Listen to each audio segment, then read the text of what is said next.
aqui,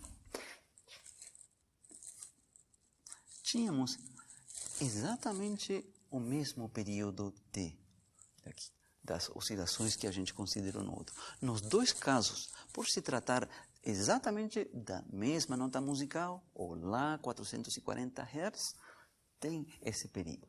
Né? Então, esse período, né, é o inverso da frequência do diapasão. Né? 1 sobre 440 Hz. E dá como resposta segundos. Né? Esse é o período, assim está relacionado o período com a frequência. Né? O padrão que se vê aqui na curva de som é diferente. Né? Isso é o que se chama do timbre, né? O que identifica o som. Né? Há três coisas que identificam um sinal de som. Né? Um é a frequência dele, né? Seriam os 440 Hz de uma nota Lá, por exemplo. Essa é uma característica. Outra é o timbre. O timbre é o que faz com que a gente distinga se essa nota Lá é a nota de um diapasão, ou é a nota emitida por uma corda de violão, ou é uma nota emitida por uma flauta, ou é a nota cantada por uma pessoa. Em cada um desses casos vai ter uma curva de som diferentes, mas todas essas curvas de som vão apresentar exatamente o mesmo período, que é 1 sobre a frequência em questão. Né? Então, voltemos aqui no caso que a gente falou do instrumento musical. Né? Então, aparece uma curva de som que é mais complexa. Né? Mas perceba, a coisa é que vai ser uma curva que é periódica. Neste caso, quando se trata do som, né, do som musical, né, é uma função que é contínua, não apresenta descontinuidades. Né? Mas é uma função que pode ser descrita utilizando uma série de Fourier. Né? Então, vejamos isso na continuação. Né? Então, descrição então, desta curva de som, né, utilizando uma série de Fourier. Né? Então, item 2. Descrição do som. Este é um som harmônico, vou colocar assim, harmônico, é de uma nota musical, porque existe outro som que é chamado de ruído, quando não é mais de uma nota musical. Se eu começar a cantar uma melodia, várias notas musicais, já não se observa este padrão. Né? Este padrão se altera. Né? Então, descrição de um som harmônico utilizando séries de Fourier. É aqui onde entra a nossa ferramenta.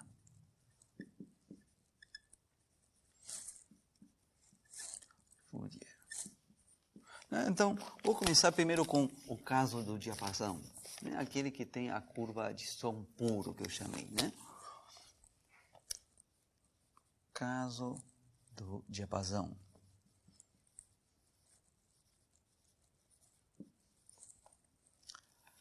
Então, o gráfico, essa curva, né, vai vir dada por f de t. Vai ter algum termo constante, mas esse termo constante, para efeito da descrição do som, não é tão importante. O termo constante indica que tanto para cima ou para baixo está a curva em questão, a curva de som. Né? Essa constante só dá um ponto de referência. Essa constante, se for maior ou menor, sobe ou desce, mas o padrão da curva é mantido, tá? Mas tudo bem, coloquemos esse termo constante, seria o termo A0 sobre 2 da série de Fourier, né? E no caso, né, do som puro, aquele emitido por um diapasão, o que vai aqui é o primeiro termo da série de Fourier, A1 cosseno, né? E vai ter aqui alguma frequência, ômega, t, mais A2 vezes seno de ômega t. Não A2, coloquemos aqui B1, para acompanhar a mesma notação que a gente está utilizando para as nossas séries de Fourier.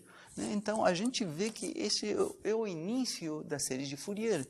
É uma série de Fourier, é uma soma parcial de uma soma de Fourier com um termo só, com o primeiro. O termo constante e o primeiro. Né? E este ômega, né? Está relacionado, é chamada de frequência angular, mas está relacionado com o período, né? E também com a frequência Ni, que é a frequência do diapasão. Aquele exemplo, se for um Lá, 440 Hz. Né? Então, ômega, eu vou colocar aqui ômega, igual T dividido por 2π dividido pelo período T. Posso encontrar o período T, se vocês quiserem, em termos de ômega. Vou escrever dessa forma, melhor. Vou escrever o período T,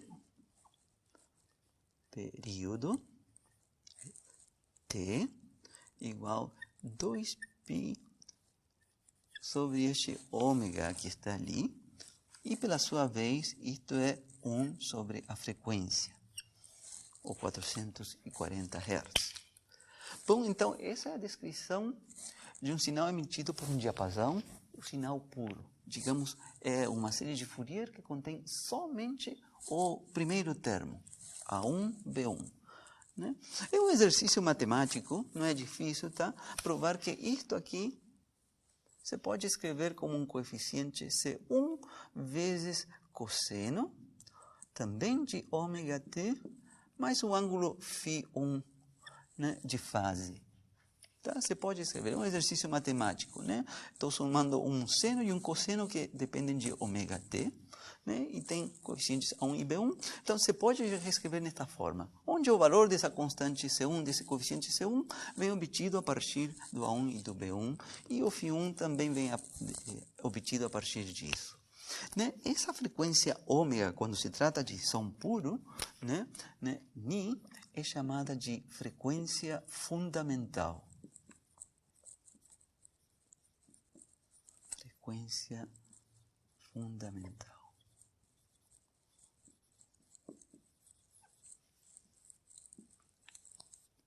Né? Então, quando eu mencionei que a nota Lá, que toca o diapasão, a mesma nota Lá que canta uma pessoa, a mesma nota Lá, né, que é emitida por uma corda de violão, por uma flauta, etc., todas têm a mesma frequência fundamental. É aquele 440 Hz. Né? Tudo bem? Então, agora façamos a mesma análise, como seria a descrição do som harmônico no caso em que a gente estiver considerando o som emitido por uma nota musical, né? Que é aquele em que aparece o padrão que está aqui em cima. Como seria? Aí vai aparecer propriamente a série de Fourier que contém esse termo daqui e outros. Né?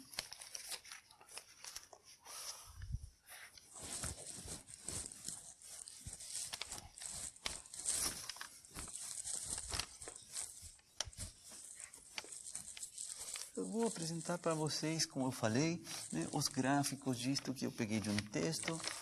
Né? Vocês podem encontrar muitos textos que veem estas coisas. Aqui vi o suficiente para ter uma noção. Então, agora, caso de um instrumento musical. Né? Caso de um instrumento musical.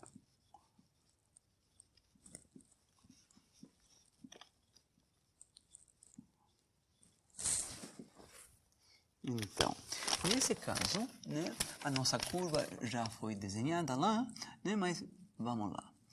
Vai conter o termo constante, que eu falei que não é de importância, pelo menos do ponto de vista físico, só indica quanto sobe ou quanto desce a curva como um todo. Os termos que são importantes são os que vêm aqui, que vão com senos e cossenos. Então, tem aquele primeiro termo, A1, cosseno de ômega t, mais B1 seno de ômega t. Tá? Só que, desta vez, vem a série, em princípio, com infinitos termos. Então, o segundo termo vai ser A2 cosseno de 2 ômega t mais B2 seno de 2 ômega t. Tá? Vou colocar mais um, o terceiro, A3 cosseno de 3 ômega t mais B3 seno de 3 ômega t, e assim vai, em princípio até o infinito, né? O que se obtém com a experiência, quando se faz a experiência com um osciloscópio, que a gente ajusta esta série àquela curva, com aquele padrão que já não é uma sinusoide, né? Se obtém que estes coeficientes são não nulos até um determinado valor de n. Aqui n foi 3. Por exemplo, a partir de n igual 10 em diante, dependendo do instrumento, já depois são todos nulos. Aí vai depender de cada caso, mas a partir de um momento dado, os coeficientes são tão pequeninos que já são zeros, e a gente fica com uma série, digamos, seria uma soma de um número finito de termos, mas em teoria seria uma soma que contenha os infinitos termos, né? Então, o que a gente vê, né, que estas contribuições que aparecem aqui, ó, né, aqui aparece com 2 vezes a frequência original, 3 vezes a frequência original, né? Então, estas contribuições, né, que corrigem, né, a gente pode considerar como correções do som puro, né? Todos estes que vêm aqui, né, recebem o nome de harmônicos, os harmônicos de uma nota musical, e aí, é claro, depende de qual é o instrumento musical, a voz, etc., que está emitindo o som. Recebem o nome de harmônicos.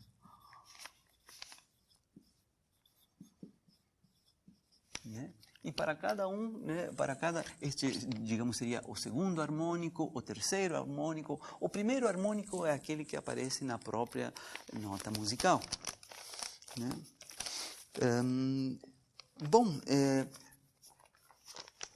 Só para fechar esta parte daqui, né? Só para fechar esta parte daqui, com relação à nossa fórmula matemática que a gente tinha na série de Fourier, né? A gente viu com a variável x, né? Mas tudo bem, é só trocar a variável x pela variável t, né? Mas a gente tinha, né, série de Fourier gerada por uma função f em algum intervalo ab, né? Dependia de x, tá? Suponhamos que agora mudo para a variável t, né? E tínhamos em nossa fórmula o a0 sobre 2 mais a soma de 1 até infinito, e aqui os termos an multiplicando cosseno, mais bn multiplicando seno. O que aparecia aqui no cosseno? Aparecia um 2nπ dividido por b menos a. Então, vou escrevê-lo assim. N multiplicando 2π dividido por b menos a. Vinha x, e agora estou utilizando a variável t, mais um bn seno de n vezes 2π dividido por b menos a multiplicando t. Essa seria a nossa fórmula da série de Fourier, onde a gente tem as fórmulas para os coeficientes an, bn e também o a0 sobre 2. Aqui, propositalmente, separei o n desse fator 2π sobre b menos a, onde b menos a é o comprimento do intervalo AB, né? Então, vejam que o que está escrito aqui, no caso que eu vim falando aqui da curva de som, né, corresponde a quê? Seria 2π, e o comprimento do intervalo é o período, T maiúsculo, que aparece aqui também. E, bom, isso é o que eu chamei aqui de ômega. Ômega. 2π dividido pelo comprimento do intervalo, que é t. Encaixa perfeitamente, né? Então, lá, quando a gente definiu a série de Fourier como função de x, né, a gente não falou da frequência fundamental, não falamos dessas coisas, não estávamos interessados no momento em ver essa aplicação, porque estamos considerando simplesmente a resolução das vibrações de uma corda vibrante, ou do fluxo de calor numa barra, etc. Mas dá para encaixar certinho isso aqui, né? O período t seria o b menos a, e o ômega é esse 2π sobre t, seria a frequência fundamental. O que a gente vê é que na enésima contribuição desta série aparece n vezes ômega. Aqui aparece 2 vezes ômega, 3 vezes ômega, n vezes ômega. Então se encaixa tudo certinho, né? Então esse padrão, essa curva musical de cada instrumento pode ser perfeitamente descrita, né? Utilizando uma série de Fourier. Né? Há mais uma coisa que eu vou mostrar para vocês nas slides que vem na continuação, que é o que se chama de espectro musical. Está tudo relacionado aqui. Né? Eu falei da curva de som, que é aquela que é detectada por um osciloscópio quando a gente aproxima o diapasão, a nota musical, né? a voz de uma pessoa, isso por um lado. E o que identifica, né, o timbre, né, desse som, que a gente consiga distinguir se se trata de um piano, de um violino, de uma flauta, de uma voz de uma pessoa, a gente consegue esse timbre bem identificado por esses coeficientes AN, BN, etc. Bom, então, para cada um desses sons, né, aquele da nota do piano, aquele da nota do violino, da voz de uma pessoa, existem esses coeficientes AN e BN. Né? E se pode fazer uma tabelinha para n igual 1, n igual 2, n igual 3, para cada um desses. Experimentalmente se pode fazer isso. Né? Isso recebe o nome do espectro musical dessa nota, emitida por tal instrumento. Vou mostrar brevemente um slide disso, onde tem diferentes instrumentos de teclado que tocam uma mesma nota, e cada um tem um espectro musical diferente. Cada um tem seus conjuntos de ANs e BNs. Né? Tá, vou mostrar isso nos slides que vem na continuação. Ok, então aqui eu vou apresentar para vocês o que eu tinha mencionado no quadro, né, de curvas de som. Né? A curva de som é o que obtém um osciloscópio quando a gente aproxima um diapasão ou a voz de uma pessoa, né, o que é registrado aí no osciloscópio. Né? Então, por exemplo, aqui começo com a situação da curva de som de um diapasão. Né? O que está sendo graficado aqui não é uma curva teórica, é o que detecta o osciloscópio. Né? Se a gente faz um diapasão, a gente dá uma martelada num diapasão e a gente aproximar ele do osciloscópio, aparece este padrão, né? Que é uma curva sinusoidal perfeita. Né? Isso com qualquer nota musical, cada uma vai ter sua frequência associada e, portanto, o período das oscilações, né? Mas cada uma vai ser uma sinusoide, se for a nota proveniente de um diapasão, né? O que eu chamei aí no quadro de som puro, entre aspas. Né? Agora aqui, em segundo caso, né? Vou colocar aqui de um livro, né, da curva de som de um saxofone que toca esta nota, a nota sol sustenido, né, que tem esta frequência, 209 Hz. Né? Quando a gente aproxima um saxofone que toca essa nota sol sustenido, né, com essa frequência, porque, claro, se a gente mudar de uma oitava para outra oitava, muda aqui a frequência, então o sol sustenido em questão é este que possui esta frequência, 209 Hz. Né? Quando a gente aproxima ele de um osciloscópio, se vê este padrão de vibração, né? É a curva de som. Né? Aqui diz, né, que a curva de som, né, de um saxofone, né, que toca a nota sol sustenido dessa frequência 209. Bom, e aqui a gente percebe que aparece esse padrão periódico, né? Se repete, a gente vê que a mesma curva se repete, já não é mais uma sinusoide, claramente, né? É uma curva mais complicada, né? Mas o período, né, desta curva, né, seria 1 dividido pela frequência, né? 1 dividido por 209, né? Que dá aproximadamente este valor bem pequenino, 0,0048 segundos. Né? Então, esta função como função do tempo vem perfeitamente descrita por uma série de Fourier, né? Onde a frequência fundamental da série de Fourier, né, seria esse valor 1 sobre μ multiplicado por 2π. Né? Na verdade, este é o período. Né? A frequência é esta daqui, 209 Hz, né? Que a gente tem que dividir por 2π, né? Para obter a frequência angular que a gente coloca na série de Fourier. Depois aqui apresento a curva de som que dois clarinetes diferentes, né, tocam a nota Dó desta frequência, 262 Hz, né? Então, como são dois instrumentos diferentes, apesar de serem clarinetes, mas são diferentes, há mais de um tipo de clarinete, né? Então, vejam aqui que o padrão aqui se vê diferente entre um e outro. Mas notem que nos dois casos, né, a curva que aparece, a curva de som, é uma curva periódica, né? Aqui se repete, essa curva complicada se repete, né? E no segundo caso, é mais complicada ainda, né? Mas a curva se repete também. Depois você vê aqui se repete também, né?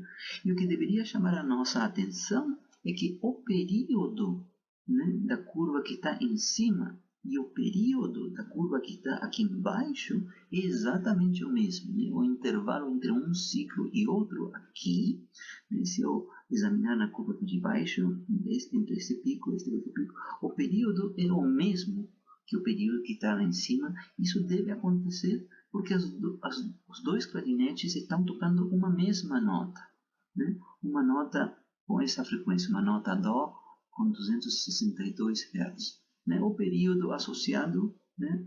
Se a gente quiser saber aqui no gráfico quanto é o período, este valor bem pequenininho, 1 dividido pela frequência por 262, que dá esse número, né?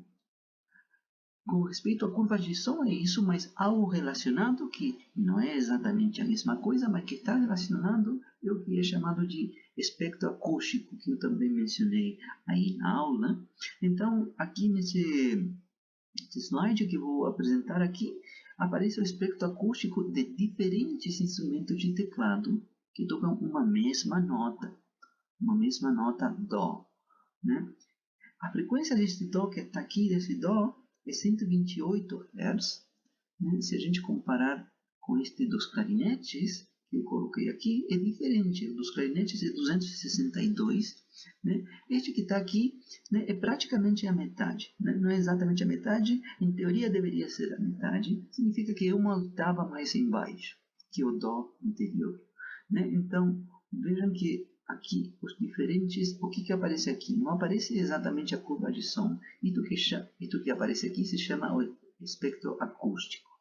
Então, no eixo horizontal, aqui diz frequência, tá? Mas essa frequência guarda a relação 1 a 1 com o índice n da série de Fourier, né? N igual a 1, n igual a 2, n igual a 3. Né? Então, para todos os efeitos pragmáticos, a gente pode considerar que o que está no eixo horizontal é o índice n da série de Fourier.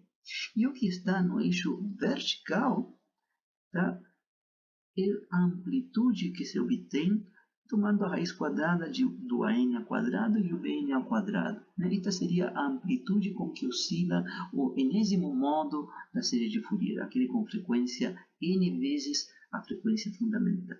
Né?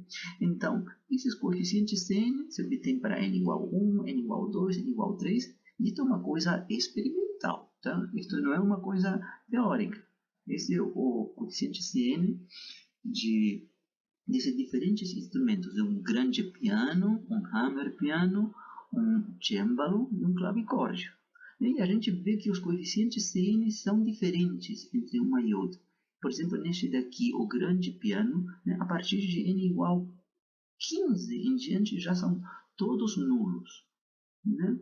Os primeiros 15, C1, C2 até C15, tem algum valor que a gente vê aqui, e a partir de n igual a 15 em diante, né, até o 14 são não nulos, a partir de n igual a 15 já são nulos.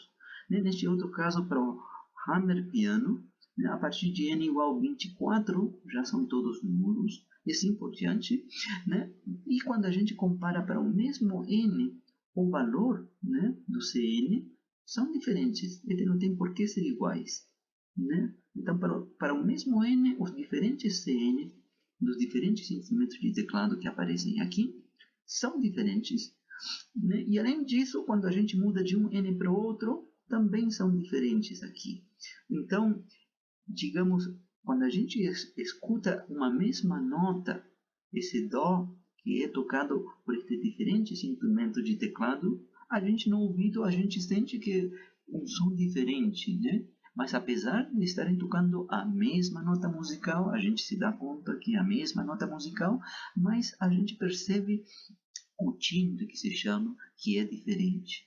E o que a gente está justificando aqui, que o que a gente entende pelo timbre, né, no sentido auditivo, se traduz matematicamente nesses diferentes CNs, né, da série de Fourier, um diferente espectro acústico.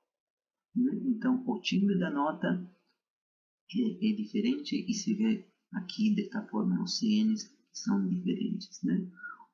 O período para esse Dó que está aí, 1 dividido pela frequência, dá este outro valor, 0,0078.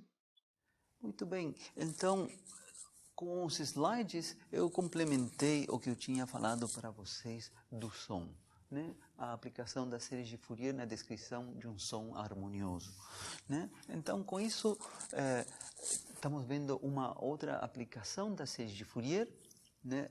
Isto muito mais superficialmente do que a primeira aplicação.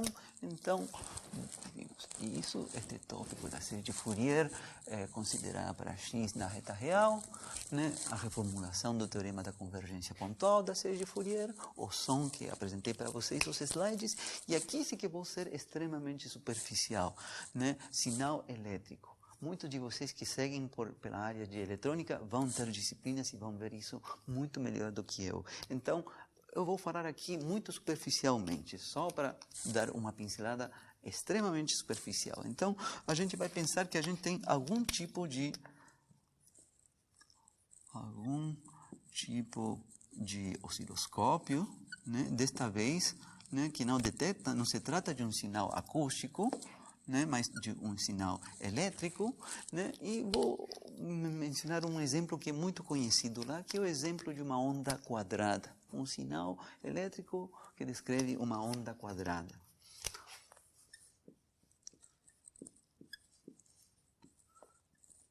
Exemplo, onda quadrada.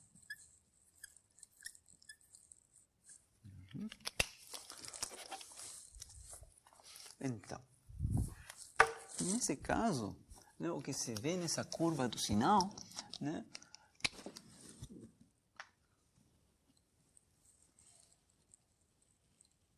chamada de onda quadrada, né, é alguma curva aqui, por exemplo, né, aqui, e assim vai. A coisa é que é uma curva periódica, né? Como se trata de um sinal, digamos, não é descontínuo, então aqui rapidamente vai para cá, aqui sobe, faz uma coisa assim, né? Aqui numa pequena vizinhança, sobe, desce e assim vai, né? Onde aqui a gente tem o eixo T. E aqui a variável que descreve a oscilação desse sinal, né? E por se tratar de uma função que é periódica, vai ter associado o seu período, né? E uma série de Fourier com coeficientes A0/2, AN, BN, etc. Né? Eu não tenho condição de falar para vocês mais detalhe do contexto específico. Tá? Mas nessa área de eletrônica, as disciplinas correspondentes que alguns de vocês vão ter, surgem também de forma natural as séries de Fourier. Tá? Só vou falar isso. Tá? Então, para fechar este capítulo, né? Já este é o capítulo das aplicações das séries de Fourier, então vou dar um resumo aqui. Tá? Resumo das aplicações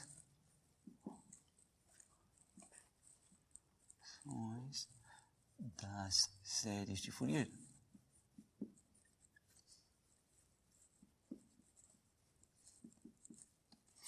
Então, neste capítulo eu não coloquei como aplicação, mas a gente viu isso no capítulo anterior, no capítulo 3 das séries de Fourier. Há uma aplicação, né, que veio de brinde, né, que é o cálculo, né, cálculo de algumas séries numéricas. Séries numéricas. Né? Por exemplo, a clássica, né, que vem de brinde, por exemplo, quando a gente considera a função x ao quadrado em algum intervalo dado, 0, 2π, por exemplo, a gente monta, etc. E a gente avalia essa série em algum ponto, né, e a iguala com a série de Fourier dela, né, a soma que vem de brinde, né, que está aí nessa lista correspondente, a lista número 6, né, é a soma, a seguinte série, 1 sobre n ao quadrado, que não é trivial de se encontrar. Tá? Isso a gente encontra que vem dado por π² sobre 6. Né? E eu comentei lá que no século XVIII era um desafio para os matemáticos encontrar, por exemplo, o valor dessa série, 1 sobre n ao quadrado, e o Euler foi o primeiro que respondeu o valor, deu esse valor π² sobre 6, também deu o valor da série 1 sobre n², 1 sobre n⁻⁶, etc. Aqui, com série de Fourier, você pode encontrar esse tipo de somas.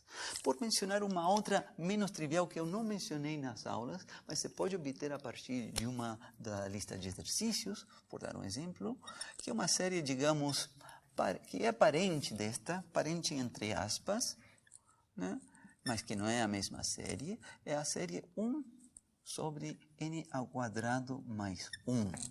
Ou seja, no denominador, em vez de n² mais 1. Também é uma série que não se pode saber assim, a partir de 0, quanto vale. E vem de brinde também, quando se considera a função exponencial de x num intervalo específico, dá para obter de brinde o valor desta série. E a expressão é complicada, vou escrever aqui, mas dá para encontrar o valor dela. Né? Um exercício bacana fazer isso com a função exponencial, obter a série de Fourier gerada por ela, em algum intervalo, sei lá, -1 mais 1, alguma coisa assim, e avaliar essa série num ponto específico e vem de brinde o valor dessa série numérica. Vejam que é uma expressão bem elaborada, mais 1 menos 1/2. Né? Em comparação com a primeira, é muito mais complicada esta outra, e se pode encontrar também, vem de brinde, utilizando a série de Fourier, por dar exemplo, e assim tem outras muitas. Tá? Então, estou considerando isso como que fosse uma aplicação, já que a gente ganha isso de brinde, bom, anotar aí, é bom saber que as séries de Fourier permitem fazer esse tipo de cálculos, não é também com qualquer série que a gente pensar na hora, tá? São as que surgem dos problemas onde a gente calculou uma série de Fourier. Né? A segunda é a aplicação por excelência, que a gente colocou nesta disciplina, são certos problemas de contorno,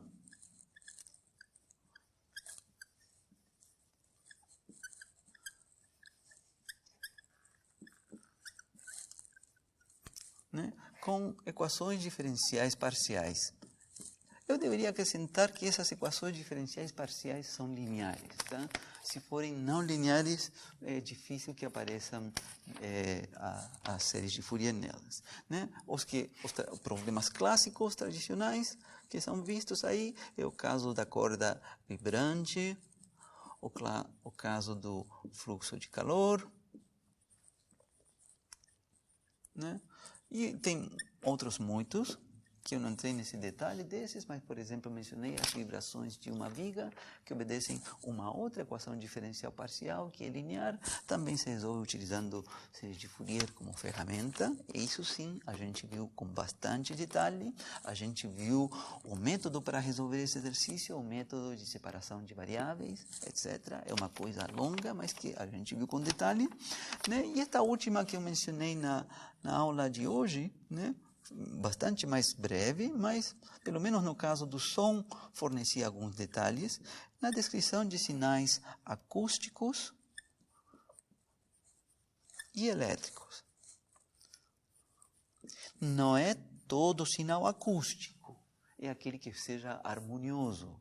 Né? E não é todo sinal elétrico, são os sinais acústicos e elétricos que forem periódicos. Né? Se não forem periódicos, quando acontece, do ponto de vista do som, um sinal, né, que não seja periódico, quando a gente considera mais notas musicais, né? Eu falar e aproximar isso num osciloscópio, não se vê o sinal periódico. E aí se fala de ruído, né? Quando não for periódico, se fala de ruído. E tem a ferramenta matemática para descrever esse sinal de ruído, essa curva de som para um sinal que não for periódico. Tem a ferramenta matemática, e que são as integrais de Fourier. Aqui a gente viu as séries de Fourier. Essa ferramenta matemática, para o caso do ruído, são as integrais de Fourier, que está intimamente relacionada com a transformada de Fourier, mas isso é coisa que a gente não vai ver nesta disciplina. Com isso, a gente então encerra este capítulo 4. Na próxima aula, inicio o último capítulo da disciplina. Na aula de hoje, começamos o 5º capítulo, que é o último capítulo desta disciplina. Consiste em EDOs lineares e estabilidade. É um capítulo introdutório a esse tema, já que os matemáticos hoje em dia fazem pesquisas nestas coisas, é um campo aberto de pesquisas. Então o que a gente vai ver é o básico, mas são coisas que tem se aprendido na comunidade e que podem servir para vocês. Muito bem, eu vou começar considerando 3 exemplos introdutórios. Acredito que na aula de hoje eu só possa ver 2 deles. O primeiro deles, exemplo 1,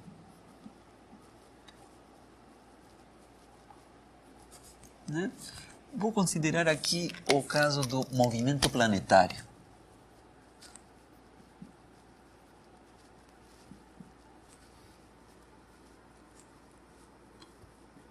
É um exemplo legal, bastante aplicado. A situação de um planeta, por exemplo, que gira em torno do Sol. Então, suponhamos que aqui esteja o Sol, e aqui tem algum planeta. Escrevendo aqui alguma trajetória aqui. Que o planeta, suponhamos que esteja percorrendo nesse sentido. E vou colocar aqui como ponto uma reta de referência e um planeta aqui. Então, vou colocar P para o planeta. E ele está descrevendo esta trajetória, que estou colocando aqui tracejada em azul. Então, ele vinha percorrendo e aí está o Sol. E é mais conveniente para a descrição do movimento deste planeta utilizar coordenadas polares, ou seja, calcular aqui a distância, um raio R de distância, como função de um ângulo θ. Aqui. Fica mais conveniente, fica mais simples do que utilizar coordenadas cartesianas. Muito bem, então pode-se provar, eu não vou entrar nos detalhes, vou colocar aqui qual é a equação diferencial que aparece para a trajetória desse planeta, para R como função de θ. Então, pode-se provar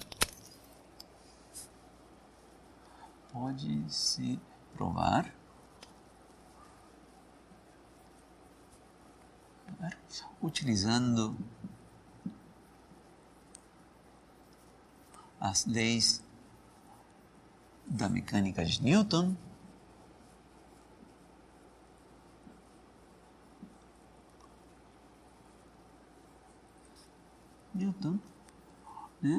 que R, que a trajetória do planeta obedece a seguinte equação diferencial.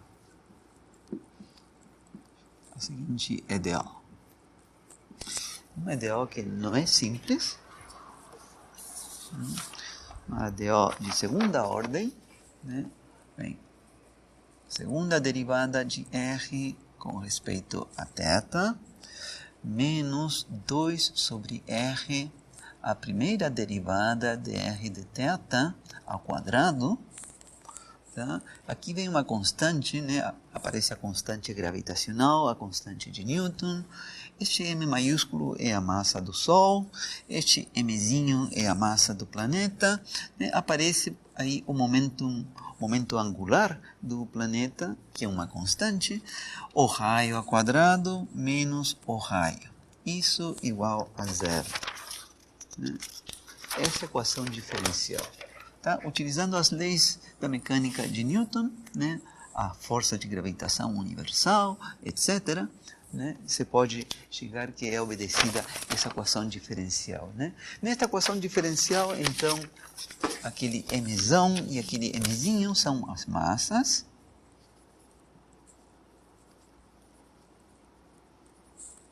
Né? Aquele G maiúsculo é a constante de gravitação universal.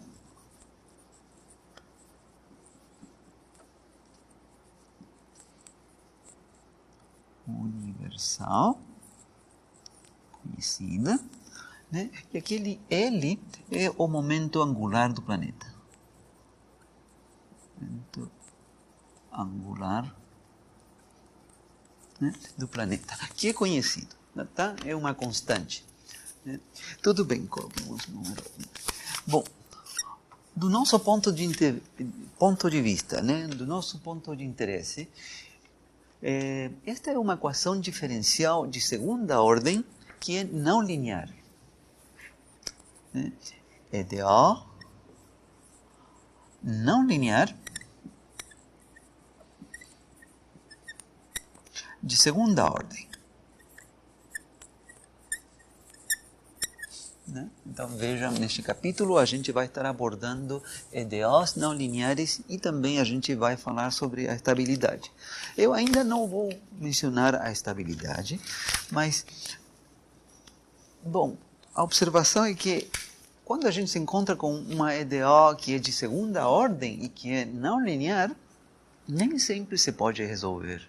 Tá? Há muitos casos em que não. Afortunadamente, um exemplo como este, que é de muito interesse, se pode resolver. Né? E a forma mais simples de resolver, há mais de uma, mas aqui é mais direta e mais simples, é por meio de uma substituição mágica, que não é para nada óbvia, mas que facilita muito. Tá? Então, vou escrever aqui qual é a substituição mágica, fazendo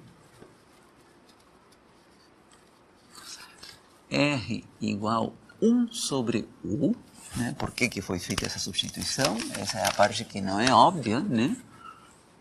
A coisa é que isso simplifica enormemente a equação diferencial original, né? Não vou dar o detalhe, vou dar a resposta que se obtém. Qual é a equação diferencial que se obtém depois de fazer esta substituição? Chega-se, tá? Chega-se a... Então, a nova equação diferencial, vejam que simples. É ela. Segunda derivada de U com respeito a θ, mais U, igual 1 sobre L. Aí, este é um L maiúsculo, né? Que eu tenho que especificar quem é este L maiúsculo. Tá? Vimos a equação 3. Então, voltemos aqui de novo à equação original, né? Esta equação daqui. Esse termo, né, que envolve as constantes, né, não é difícil, né, fazendo uma análise dimensional, argumentar que essa constante daí possui unidades de 1 sobre comprimento. Então, vamos chamar essa constante completa daí 1 dividido por um certo L maiúsculo. Né? Se estas são constantes conhecidas, este L maiúsculo é conhecido, mas é só para deixar claro que possui dimensões de comprimento. Por isso coloquei 1 sobre L. Então retornemos agora à equação diferencial que a gente obteve após fazer a substituição, e vejam que é simples, né? Sumiu um termo que tinha uma primeira derivada, sumiu.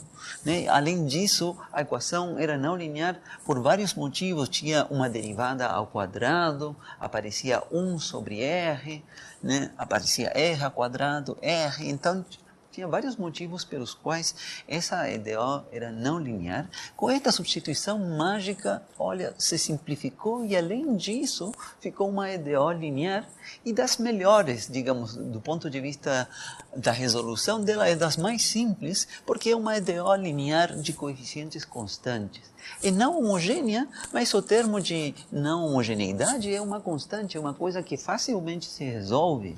Então, esta daqui é uma EDO de segunda ordem, tudo bem, mas é linear, não homogênea,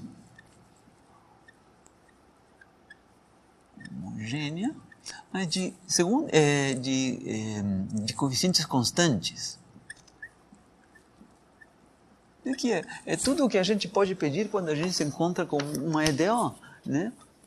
Você resolve, por exemplo, primeiro resolvendo a EDO homogênea, aí aparece a equação característica, etc. Tendo a solução da EDO homogênea, a gente resolve a EDO não homogênea buscando a solução particular, seja pelo método de variação de parâmetros ou pelo método dos coeficientes a determinar, que neste caso fica mais simples, na verdade. Tá? E eu vou colocar qual é a solução a qual se chega. A ideia não é me esticar muito com essa parte, mas essa EDO você pode resolver com o que vocês viram em cálculo 1. Né? Então, em cálculo 1, perdão, em EDO 1, equações diferenciais 1. Né? Então, a solução você pode escrever,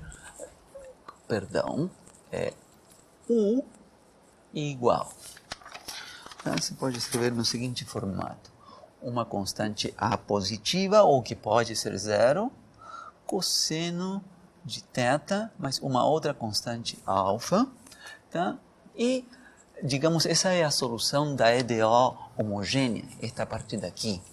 A solução envolve um seno e um cosseno que se podem arrumar desta forma, colocando um ângulo de defasagem alfa, que é uma constante arbitrária, e uma constante A, digamos que é a amplitude. Né? E a solução particular é simplesmente uma constante 1 sobre L. Né? Então, conhecendo U, agora a gente retorna para a nossa variável original de interesse, que é o raio R. Né? Então, daqui vem que... R, né, vem dado pelo inverso desta expressão, 1 dividido por A cosseno θ mais alfa mais 1 sobre L maiúsculo. Então, não é tão complicado depois de tudo a solução, né? Esta é a solução geral dessa equação não linear do movimento planetário. É esta. Né? Aparecem duas constantes arbitrárias por se tratar de uma equação de segunda ordem. Né? E acontece, aqui isto está escrito em coordenadas polares. Então, não dá para ver assim diretamente que tipo de curva isto é o que representa. Mas, na verdade, se a gente transferir isto para coordenadas cartesianas, por exemplo, você pode ver que isto é uma cônica. Né? Esta curva é uma cônica. Que é o que vocês usualmente estudam lá em álgebra. Né? As cônicas têm 3 tipos de curvas, né? Elipse, hipérbole ou uma parábola. Né?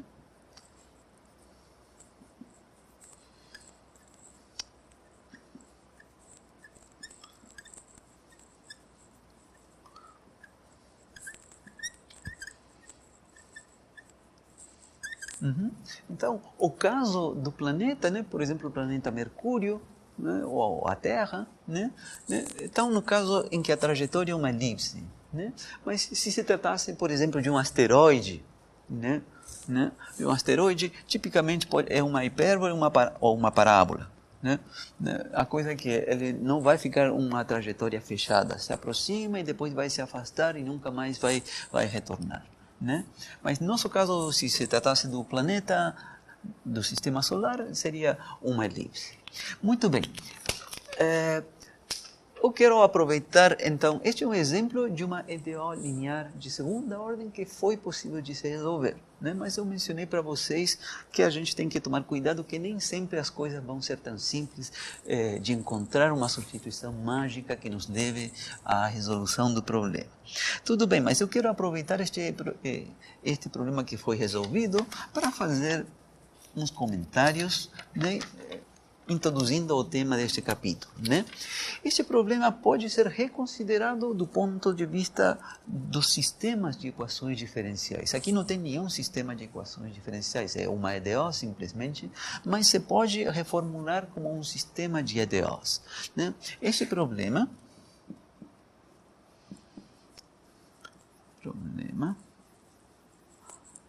pode ser reformulado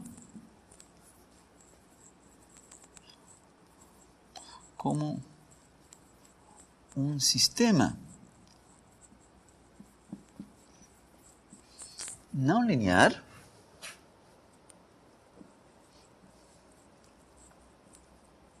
de duas EDOs. Né? Então, a ideia, tá, é chamar, por exemplo, x1, identificar x1 com a própria variável que é a incógnita do problema, r, é x1 de θ, né? X é o r de θ, né? E a segunda variável, x2, a gente vai definir como sendo a derivada de x1, ou seja, de r de θ. Então, ainda está escrita a equação diferencial. Vou mostrar como é que a equação diferencial pode ser reescrita em termos destas duas incógnitas, x1 e x2, e vão aparecer duas equações diferenciais.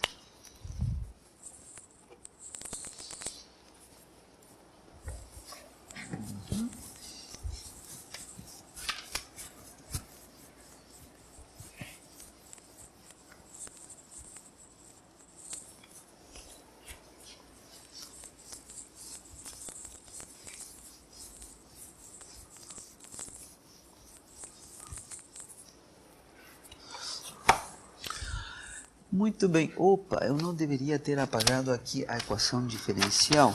Precisamente era para ter aproveitado isso, mas vamos lá, vou escrever ela rapidamente aqui. Segunda derivada de r com respeito a θ, menos 2 sobre r. Primeira derivada de r com respeito a θ ao quadrado. Aqui já vou colocar a constante 1 sobre L maiúsculo. Rzinho ao quadrado menos r igual a 0, né? Uma equação diferencial altamente não linear. Então, eu vou escrever aqui já o sistema pronto e a gente confere que é equivalente a esta equação diferencial, né?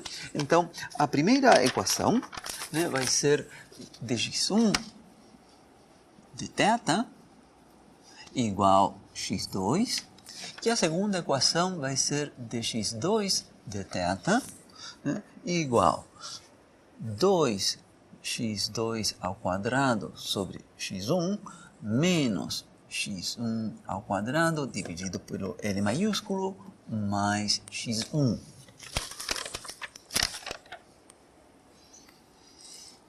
Coloquemos número para estas equações, seriam as equações 5.1, a primeira, e a segunda seria a equação 5.2. Então, só vendo assim rapidamente, checando, não é difícil ver que este sistema é equivalente à equação diferencial que está aqui embaixo. Bom, a gente falou que a identificação era a seguinte: a variável x1 é diretamente a incógnita do problema, o r. Então, aqui em cima estaríamos tendo, na primeira equação, tá? Estaríamos tendo dr de θ igual a x2, que foi a identificação da segunda variável, x2 igual dr de θ. E aqui, onde aparece dx2 de θ, se x2 já é a primeira derivada de r com respeito a θ, aqui embaixo vai ficar a segunda derivada de r com respeito a θ. E igual, do lado direito, duas vezes 1 sobre x1, onde lembremos, x1 é r, essa foi a identificação, e o x2 é a derivada de r de θ, menos aquela constante 1 sobre L maiúsculo, x1 ao quadrado, né? x1 ao quadrado é r ao quadrado, mais x1 mais r. Então, vejam, aqui eu posso esquecer de x2 e fico com esta expressão, né? Que se vocês comparam com a equação diferencial que foi montada num começo, num princípio, é a mesma equação diferencial. É só colocar os termos do lado direito no lado esquerdo e igualar tudo a zero. É a própria equação diferencial. Então, este sistema de EDOs, que é um sistema de EDOs não lineares, é equivalente à equação diferencial original. Sempre se pode fazer este truque, né? Este truque de identificar uma das variáveis, por exemplo, x1, identifico com a própria incógnita, e eu posso introduzir uma segunda variável, x2, né, como a derivada da primeira variável. Sempre se pode fazer esse truque numa EDO de segunda ordem, e o resultado é que a gente acaba montando um sistema com duas variáveis dependentes, x1 e x2, né, que vai ser não linear se a EDO for não linear, né, e é um sistema de primeira ordem. As derivadas que aparecem aqui é de primeira ordem. Olha, não que isto signifique que o problema vai ficar mais simples de se resolver. A dificuldade em se resolver o problema é exatamente a mesma. Mesmo que a gente esteja trabalhando com a EDO original ou com o sistema de EDOs, a dificuldade matemática vai ser a mesma. O que pode acontecer é que a gente aprenda coisas. Por exemplo, se a gente sabe resolver esta EDO não linear, bom, a gente vai saber resolver este sistema de EDOs não lineares. Então, a gente pode aprender algo, e essa é a ideia de eu fazer este primeiro exercício, que é um problema que se pode resolver de forma exata. Então, vou apagar aqui, né? E vou colocar qual é a solução deste sistema de EDOs não lineares, né? E por que a gente sabe a solução deste sistema? Bom, a gente sabe a solução porque foi resolvida a EDO do movimento planetário. Então, substituindo a solução conhecida de x1, né, que é o R, que eu escrevi anteriormente para vocês, a gente pode obter o x2. Então, este sistema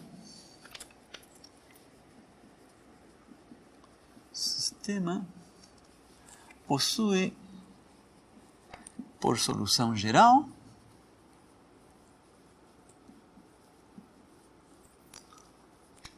então, x1 vai ser exatamente a expressão que a gente obteve para o R, que seria A vezes cosseno de θ mais alfa, né, mais 1 sobre L. Tudo isso no denominador. Essa é a solução para x1. Né? E agora para x2 é simplesmente substituir aqui a expressão conhecida de x1, que seria a derivada disto. Né? A derivada disto, utilizando a regra da cadeia, é 1 dividido por isto ao quadrado, multiplicando por menos 1, e ainda tendo que derivar aqui dentro, vai aparecer um A, um menos seno. Né? Então, a expressão que vai ficar no numerador, vai ficar mais A, multiplicando o seno desse argumento θ mais alfa, e o denominador vai ficar ao quadrado.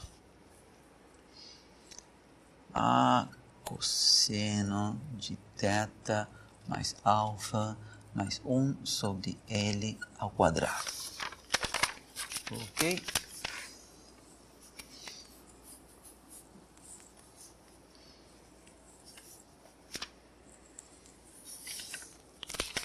Muito bem, isso seria 6.1 e 6.2. Né? Então, eu quero aproveitar de fazer algumas manipulações matemáticas a partir desta solução. Né? As constantes arbitrárias são A e alfa. Né? Então, eliminemos alfa. Eliminemos a constante alfa.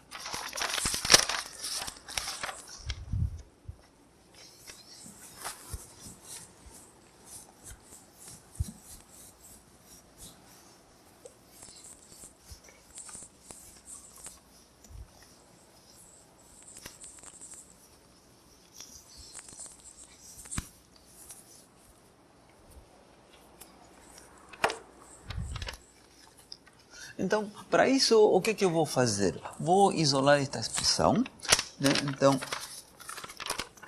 coloquemos aqui, análise da solução.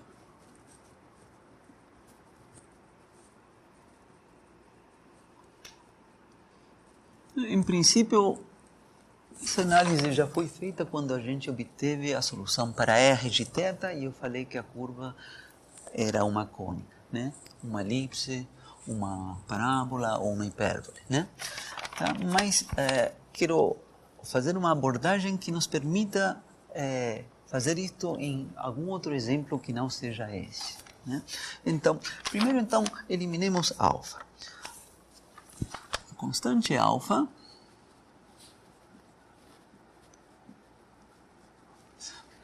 pode ser eliminada da seguinte forma.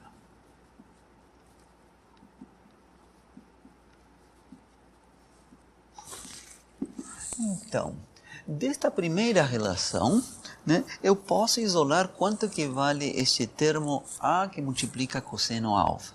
Né? Eu teria que aqui multiplicar por x1 e depois isolar este termo A vezes cosseno alfa. Né? Então, por exemplo, antes de multiplicar, é mais simples tomar a inversa aqui. Aparecer 1 dividido por x1 igual a cosseno alfa. E depois subtraio. Essa é a forma mais simples de isolar a cosseno alfa. Então, a gente chegaria 1 sobre x1 menos 1 sobre L maiúsculo é igual àquele termo A cosseno de θ mais alfa. Tá?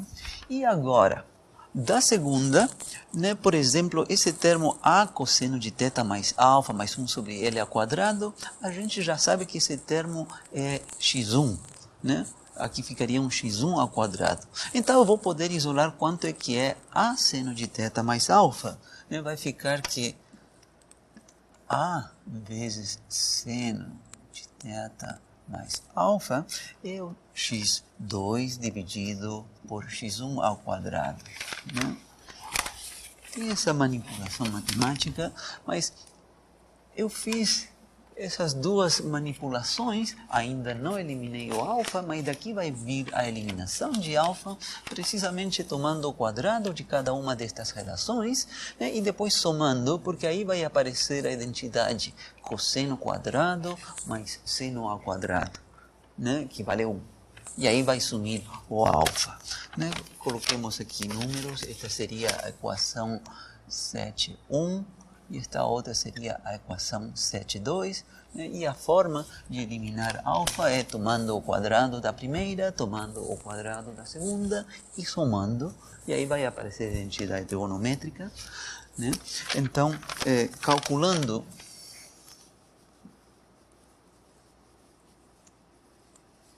(7,1) ao quadrado mais 7,2 ao quadrado, vem que, então aqui vai aparecer, o lado esquerdo vai aparecer 1 dividido por x1 menos 1 sobre L, esse termo ao quadrado, mais o quadrado que está na segunda linha, no lado esquerdo, seria x2 elevado ao quadrado dividido por x1 elevado à quarta. E do lado direito vai ficar simplesmente a ao quadrado, né? Porque esse a ao quadrado apareceria multiplicando cosseno ao quadrado mais seno ao quadrado.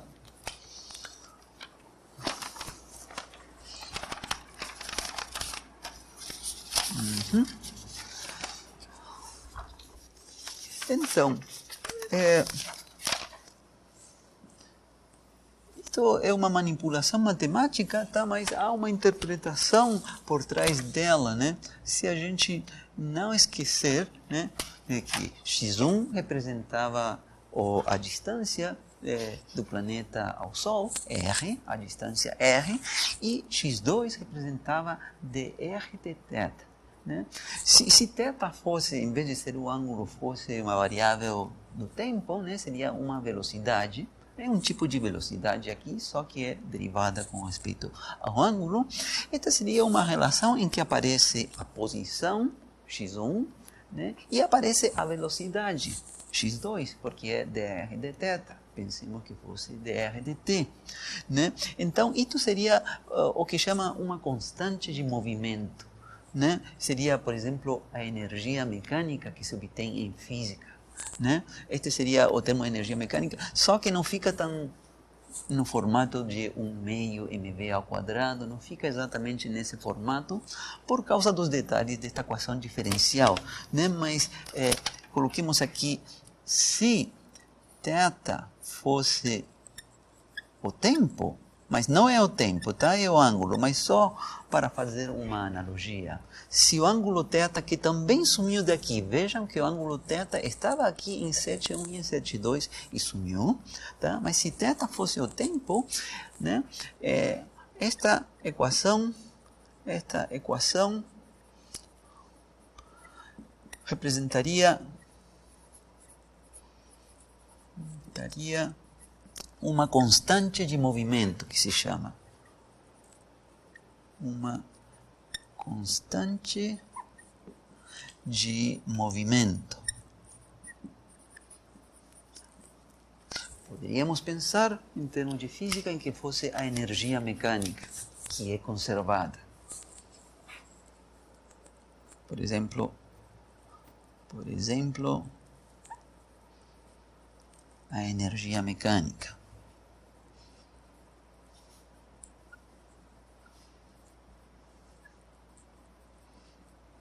Né? Mas, de qualquer forma, né? Eu estou colocando esses termos de energia mecânica, constante movimento, para relacionar com algo que possam ter visto em alguma disciplina de física, por exemplo. Tá? Mas, de qualquer forma, a gente falaria que esta é uma primeira integral.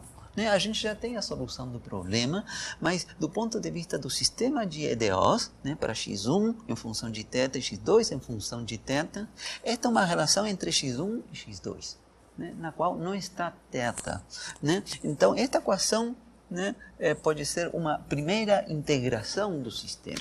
Daqui eu não tenho qual é a solução para x1 em termos de θ, nem a solução para x2 em termos de θ, mas eu obtenho como é que x1 e x2 estão relacionados. Estou fazendo, digamos, as coisas de trás para frente. Comecei com a solução já conhecida e estou obtendo algumas coisas que isto é uma informação útil se eu não soubesse qual é a solução. Estou fazendo as coisas de trás para frente, né?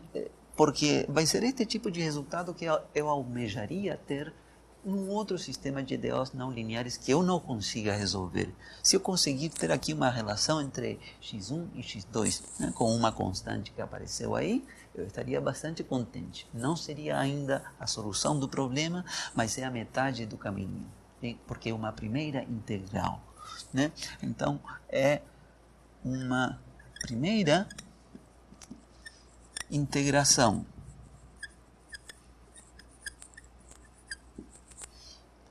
do sistema. Né? Uma primeira integração, né, em princípio a gente teria que fazer duas integrações, né, porque o sistema é equivalente a uma EDO de segunda ordem. Para resolver uma EDO de segunda ordem, eu teria que integrar duas vezes. E aqui estou na metade do caminho, né, como se eu tivesse integrado uma vez só. Tá? Mas eu quero ressaltar na continuação que com esta primeira integração, né, pensemos que isto representa a energia mecânica, que é constante, né? Daqui eu posso tirar alguma dessas informações da trajetória do planeta. Não vai aparecer aqui que é uma cônica, tá? Não vai aparecer isso, mas vou ter certas informações, por exemplo, que a trajetória possa ser fechada. Das três cônicas, há uma única possibilidade para que a trajetória seja fechada, que é o caso da elipse. Né? Os outros dois casos, quando é uma hipérbole ou uma parábola, é uma trajetória aberta. Né? Isso significa que o planeta veio, o astro veio, se aproximou do Sol e se afastou e nunca mais retornou. Né? Mas quando é fechada, é a situação de um planeta que gira em torno do Sol. Né? Depois de um tempo, de um ano, volta na mesma posição. No segundo ano, depois, volta à mesma posição, né? Então, eu quero ressaltar que com esta equação, que é uma primeira integração do sistema, se resgata, sim, é possível resgatar essa informação das trajetórias serem fechadas ou abertas. Então, vou comentar, escrever isso aqui na continuação.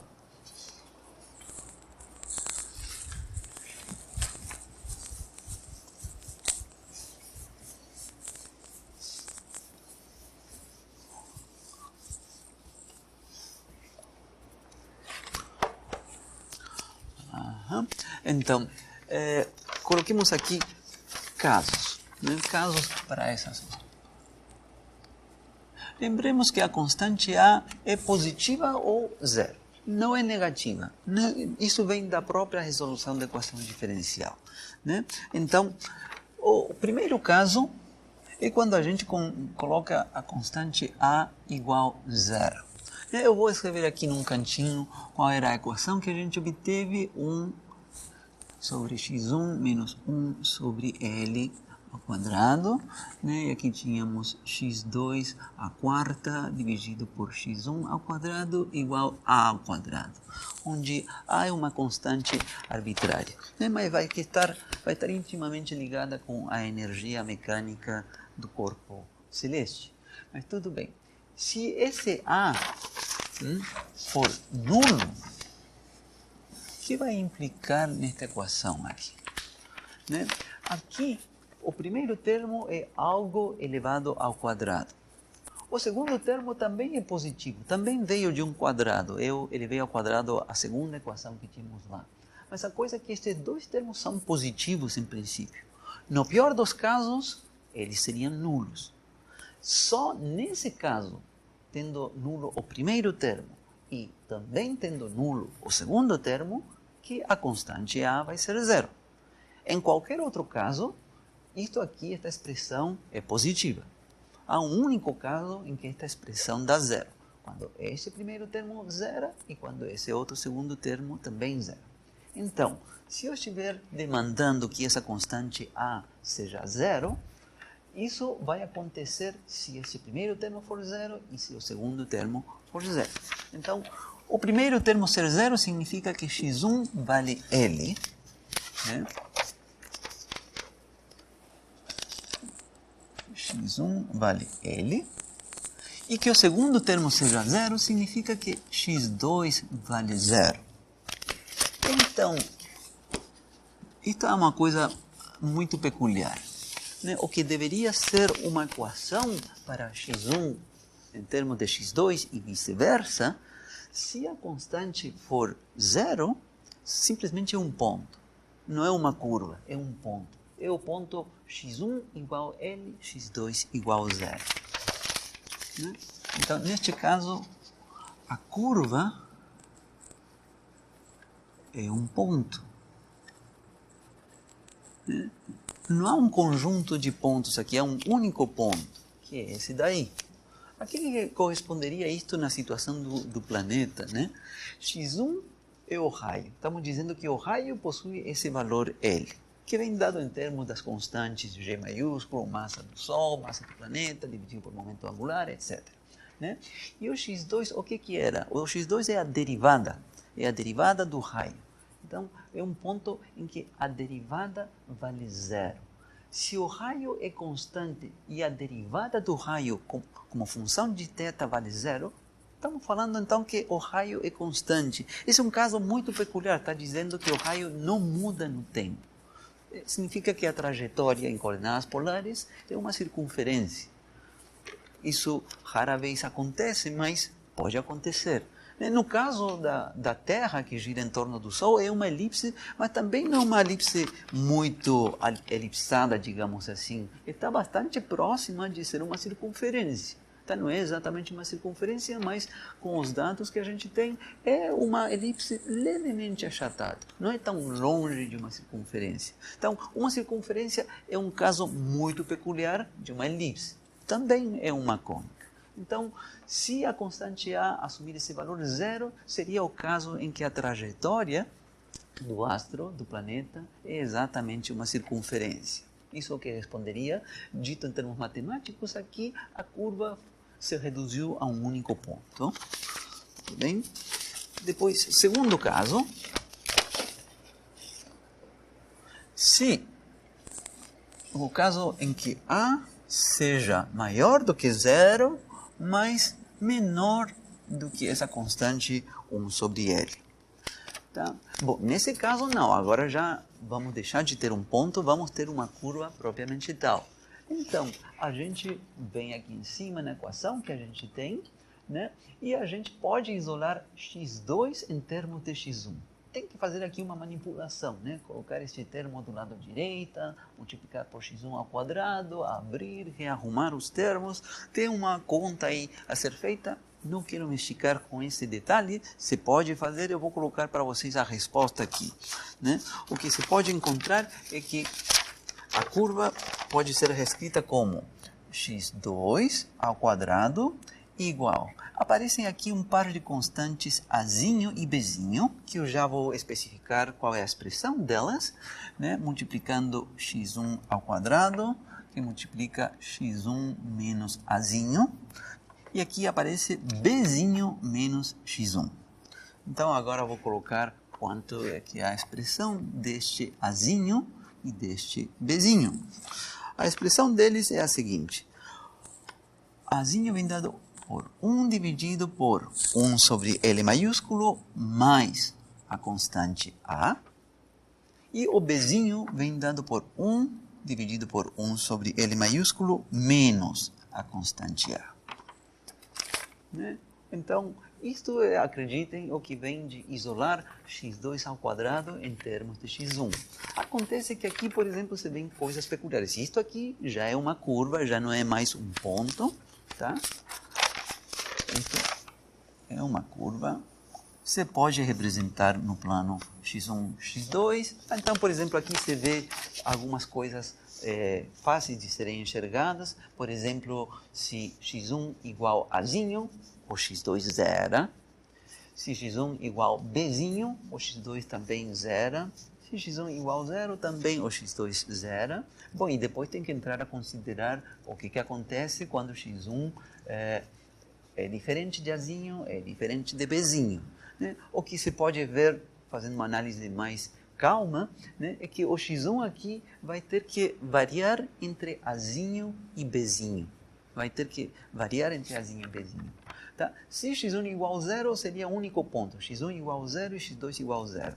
Tá? Mas, em geral, as outras possibilidades é que o x1 varie entre azinho e bzinho. Tá, não vou dar muito o detalhe disso nesse momento, mas é uma curva que se pode representar no plano x1, x2, e eu vou fazer isso já, vou representar todos os casos, tá? Mas vou completar aqui a lista. Né? O terceiro caso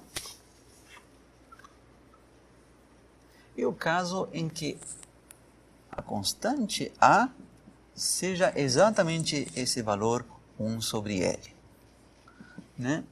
Se a gente olhar o caso anterior em que a gente cobrava de A ser menor do que 1 sobre L, bom, na expressão do Azinho e do Bzinho, a gente vê que se o A maiúsculo coincidir com 1 sobre L, vai dar problema aqui, vai ficar B igual a 1 dividido por 0, uma coisa infinitamente grande, infinito. Então teríamos aqui um infinito, mas aqui também estaria dividido por um infinito, e essa expressão adota um novo formato. Né? A gente pode tomar o limite dessa situação, né? Ou, mais simples, já colocar diretamente A igual a 1 sobre L na equação original e daí isolar. Se cancelam uns termos, fica uma expressão mais simples do que esta que acabei de escrever aqui. Fica a seguinte expressão, fica que x2 ao quadrado é igual a x1 ao quadrado multiplica 2 sobre L maiúsculo x1 menos 1. Né? Fica uma expressão mais simples até. Né? Vejam que aqui do lado direito tínhamos uma expressão que era um polinômio de grau 1, 2, 4. Né? Quando acontece que A for 1 sobre L, do lado direito fica um polinômio de grau 3. Também isto se pode representar no plano x1, x2, eu já vou colocar isso nesse caso. Bom, e o último caso é o que acontece se o valor de A for superior a 1 sobre L maiúsculo.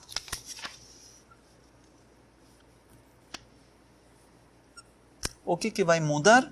Bom, tem que resolver o problema de novo e ver como que se arruma esta expressão agora com A maior do que 1 sobre L.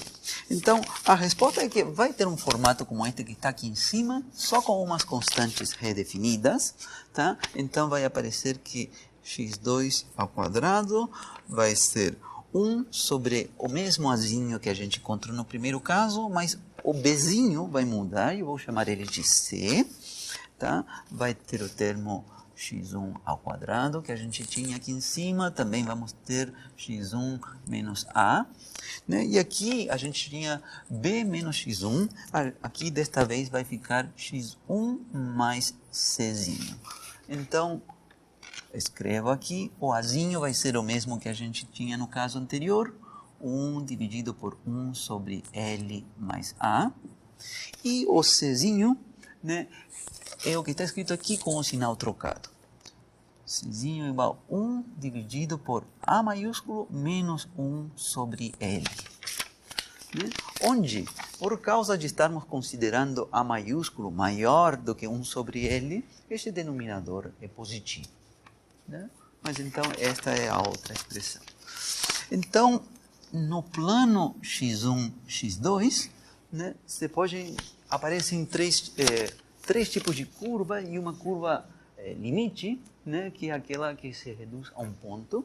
Eu vou representar isso nesse plano x1, x2, e aí a gente vai ver que você pode sim tirar alguma intuição de que há casos em que a curva é fechada e há outros casos em que a curva é aberta.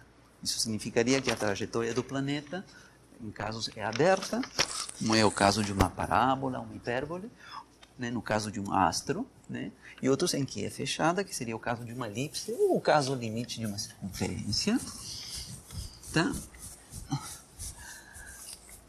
Mas esse tipo de análise é importante porque se pode repetir para outros sistemas de EDOs que não necessariamente se possam resolver, né, como este daqui, que a gente tinha a solução para x1, né, em termos de θ e para x2 em termos de θ. Né? Então, estou, digamos, fazendo uma primeira apresentação destas coisas, por isso que é um exemplo introdutório. Um instante. Então, aqui no plano x1, x2, então vou representar diferentes possibilidades, né? x1, x2. Então, x1 representava o raio, a distância do astro ao Sol. Né? Então, essa distância é sempre positiva. Tá? Não pode ser negativa. Significa que nesse diagrama não vão aparecer curvas para x1 negativo. Né? Agora, x2 é a derivada com respeito a θ de r, dr de θ. Né? R como função de θ. Isso pode ser positivo ou pode ser negativo. Né? Quando se está afastando o astro do Sol, a distância aumenta com θ, quando ele se está afastando. Mas na fase em que o astro vinha se aproximando do Sol, o R vinha diminuindo. E dr de θ aí era negativo. Então, x2 pode assumir valores negativos positivos. E eventualmente pode até ser zero. Né? Quando está no ponto de mais proximidade com o Sol, né? A derivada de R com respeito a θ nesse ponto vale zero. Né? Então, isso significa que as curvas vão aparecer aqui nos quadrantes 1 e 4 somente. Não vai ter nada no quadrante 2 nem no quadrante 3. Bom, então, vou começar com aquele do caso em que A vale zero, que dá um ponto. Tá? Vai ser aqui, vou colocar aqui em verde. Aqui. Não vou escrever ainda, mas esse seria quando x1 vale 1 sobre L, né? E x2 vale 0. Né? Eu falei para vocês que a curva se reduzia a um ponto. Tá? Depois vou colocar que o valor aqui é 1 sobre L, não quero fazer isso ainda. Né? A outra curva que é importante, que é o caso em que A vale 1 sobre L, tá? Vou fazer essa curva aqui. Por aqui, 1 sobre L, aqui, x1 vale L, aqui, tá? Então, dá uma curva assim, tá? E este é o caso em que a constante A vale 1 sobre L. Tá? É um dos casos que a gente fez, né? É o caso, então, esse valor aqui é L sobre 2. Tá, vou colocar assim, aqui esse valor é L sobre 2. Este outro valor é L, na verdade. Se eu falei 1 sobre L, eu me confundi. É x1 igual L. Tá? Tudo bem, coloquemos x1 igual L. Né? E então, esta curva daqui é o caso 3, em que a constante A vale 1 sobre L. Né? Então, você pode ver na equação dela que quando x1 igual L meios, o valor de x2 vale 0. Tá? E agora, os outros dois casos são, um deles quando A varia entre 0 e 1 sobre L, e outro quando A é maior do que 1 sobre L. Então, quando A varia entre 0 e 1 sobre L, aqui tem curvas que estão aqui. Ó. Aqui estou dando a resposta assim, à mão, tá? Com outro valor de A, assim. Aí vai ficando assim. E quando vai se aproximando do valor 1 sobre L, vai se aproximando mais aqui, aqui aumenta mais, etc. Né? Fica desse jeito. Então, estes casos que estão em azul correspondem ao caso da curva que foi escrita aí quando A se encontra entre 0 e 1 sobre L. Né? E aquele caso que está em verde, né, é o caso em que A vale 0 e dá somente esse ponto. Tudo bem? E agora, no outro caso, quando A for maior do que 1 sobre L, então aí aparecem curvas que são do seguinte formato, assim, assim, aqui, assim, aqui, né? Vão ficando cada vez mais indo assim, né? E estes casos daqui que estão, digamos, ao lado esquerdo desta curva limite que está aqui, esses acontecem para A maior do que 1 sobre L. Então, nestes casos aqui, né, isto não é a trajetória do planeta, né? Este não é o plano x1 versus θ. x1 versus θ, aí estaria visualizando como varia r como função de θ. Mas aqui este é um plano x1 e x2. Este é r e este é dr de θ, né? Então, não é para interpretar isto como a trajetória que descreve o planeta. Não é exatamente isso. Mas qual é a coisa importante? Que esta curva de R versus dr de θ é uma curva que é fechada. O que significa isso? Que no transcorrer do ângulo θ, tu vai começar a voltar ao ponto inicial e a percorrer de novo os mesmos valores para R e para dr de θ. Né? Isso significa que a curva é fechada. Não se pode concluir daí que a curva seja uma elipse. Isso não se pode concluir. Pode-se concluir sim, então, que nesses casos em que a constante A se encontrar entre 0 e 1 sobre L, nesses casos, a trajetória, a curva em questão é fechada. Tá? A gente não pode concluir que seja uma elipse. Tá? Porque isso não é equivalente a ter resolvido o problema. Lembrem, é uma primeira integral, né, do sistema de equações. Tá? Bom, quando essa constante A for exatamente igual a 0, aqui só tem um ponto, né? E é aquela interpretação que eu falei para vocês. É uma circunferência, significa que o raio não varia, permanece constante, né? É uma circunferência. Tudo bem, mas aqui apareceu só como um ponto. Agora, quando o valor dessa constante A chega, né? Então, suponhamos que a gente começa com esta situação, a constante A valendo zero. Tá? Então, o planeta está descrevendo uma circunferência em torno do Sol. Se o valor dessa constante A for um pouquinho maior do que zero, deixa de ser uma circunferência, mas passa a ser uma elipse, tudo bem, mas uma elipse poucamente achatada. Dá para distinguir muito pouco entre essa elipse e uma circunferência, né? É uma trajetória aqui. Né? E na medida em que eu for aumentando o valor da constante A, vai se pronunciando cada vez mais a característica de uma elipse. Aí são elipses e se vê assim, né? Mas acontece que se esse A for grande demais e chega a esse valor 1 sobre L e assume esse valor sobre L, a curva, né, deixa de ser fechada e vira esta outra curva daqui, né? Esse é o caso limite que corresponde a uma hipérbole. A uma hipérbole, né? Ao caso da cônica em que é uma hipérbole, né? Aí se abriu, digamos, a elipse se abriu demais e virou uma hipérbole. Perdão, é uma parábola. Perdão, nesse é o caso de uma parábola. E se a constante for ainda maior do que 1 sobre L, é o caso de hipérboles. Então, coloquemos aqui, este é o caso de uma parábola. Este é o caso de elipses.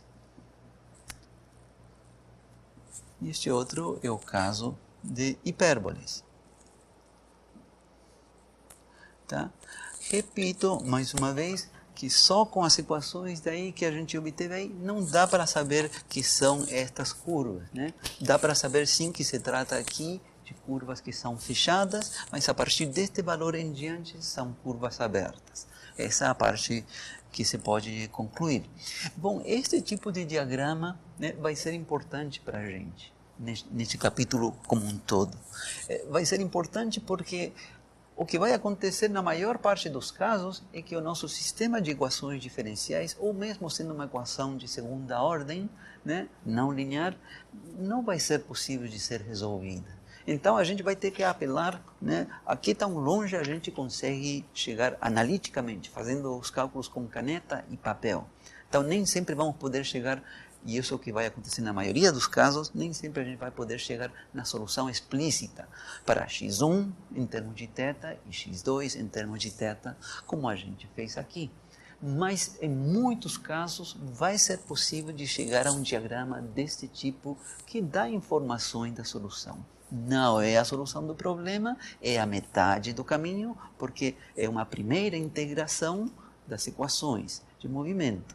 A equação para x1 e x2 é uma primeira integração, é a metade do caminho, mas isso já está dando informações importantes, tais como que as trajetórias aqui sejam fechadas ou sejam abertas, né? Esse ponto daqui, né, vai ser chamado de um ponto crítico.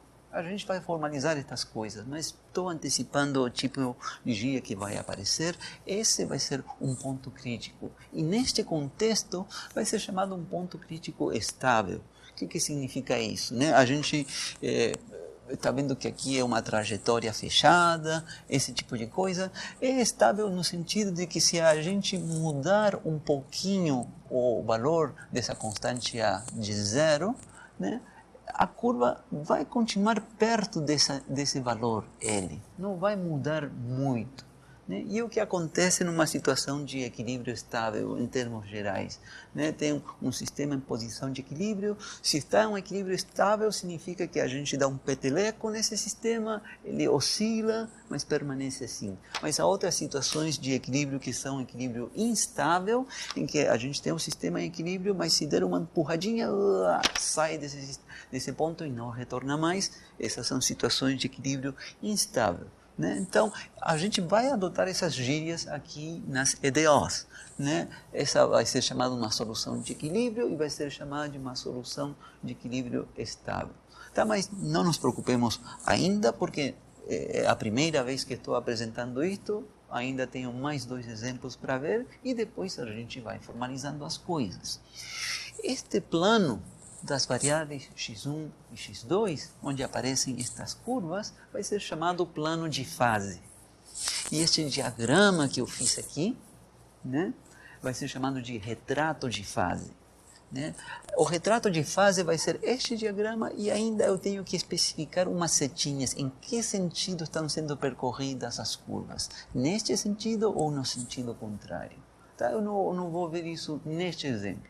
No segundo exemplo, eu vou ver isso, que você pode especificar em que sentido estão sendo percorridas estas curvas.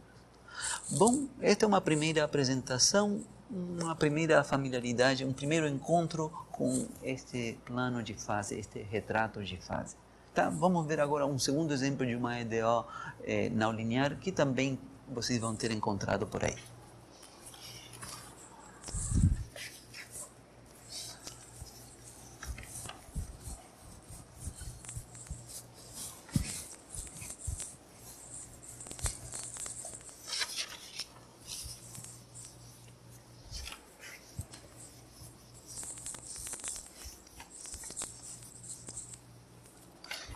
Então, exemplo 2.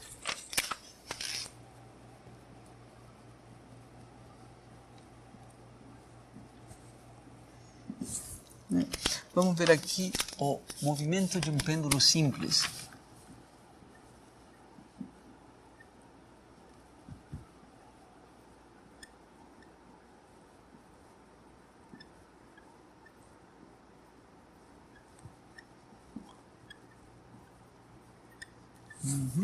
Então,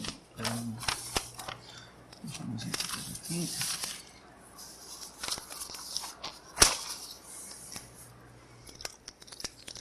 A ideia é que vamos ter aqui um pêndulo, aqui um ponto de onde está segurado, né? Aqui vamos ter alguma varinha,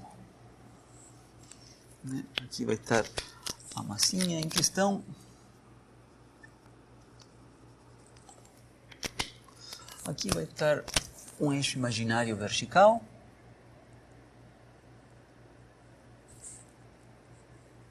E vamos medir isso com o ângulo θ. Então, se fosse um pêndulo de relógio, né? Aí onde está sendo segurado, isto seria uma varinha, né? Isto poderia ser um fio, sim, um fio, né, de barbante que está segurando aí, né? Mas não serviria para nossos efeitos de interesse que fosse um fio se a gente fizer com que esse valor de θ seja grande, ou a gente desse um impulso, uma martelada grande e este pêndulo, digamos, fosse aqui lá em cima, porque depois ele vai cair, não vai cair seguindo a trajetória necessariamente circular, que é a que a gente está descrevendo. Então, para todos os efeitos deste exercício, a gente vai assumir que isto é uma varinha rígida, né? De tal forma que se eu der uma martelada para aqui, isto pode subir e retorna descrevendo a mesma circunferência. Inclusive, que poderia eventualmente acontecer que a martelada que eu desse aqui inicialmente atribuísse bastante energia a este pêndulo, de tal forma que ele nem sequer retorne. Vai lá e dá a volta e continua dando volta. Poderia acontecer isso também. A gente vai considerar todas essas situações, né? Então também aqui não coloco um telhadinho, não, porque este pêndulo eventualmente vai sobrepassar esse ponto. Então só coloco um único ponto de onde está sendo fixado, né? E o pêndulo aqui, né, vai descrever a trajetória circular, né?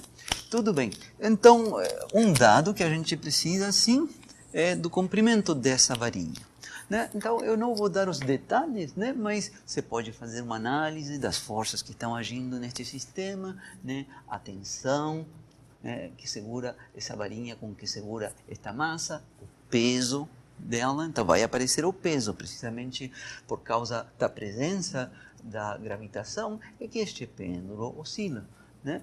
E com essas duas forças, e utilizando a segunda lei de Newton, força igual massa vezes aceleração, etc., se pode chegar a uma equação diferencial para esse ângulo θ. Eu vou escrever qual é essa equação diferencial, né? Então, utilizando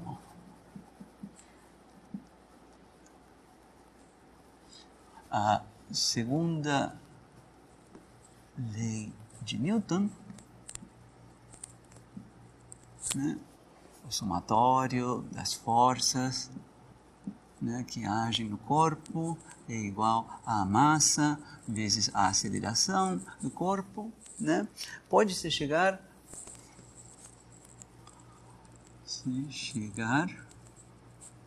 aqui θ, que vai ser a incógnita deste exercício, θ obedece à seguinte equação diferencial. A seguinte EDO.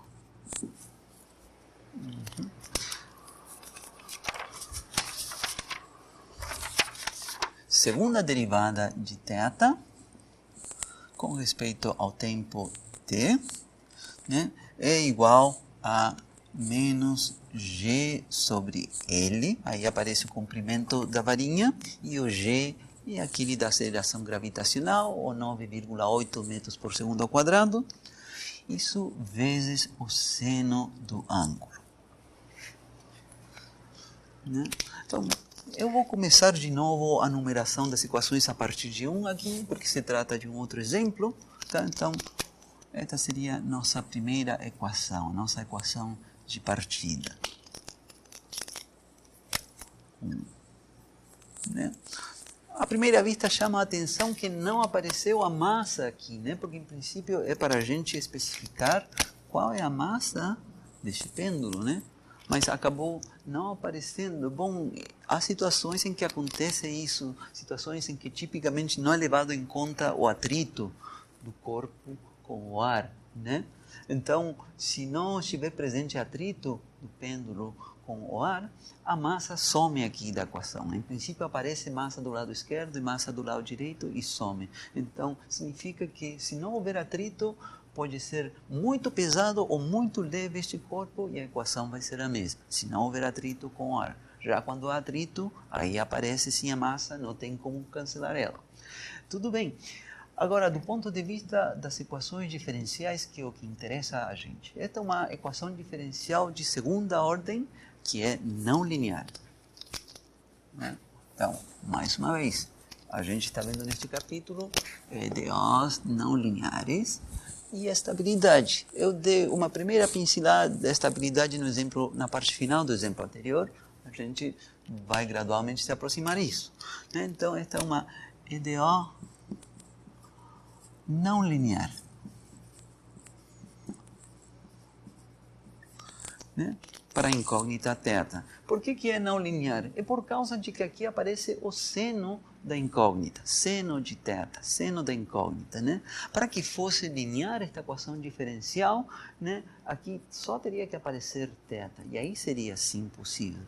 E de fato, alguns de vocês, numa das disciplinas iniciais de física, se estuda este problema das pequenas oscilações de um pêndulo.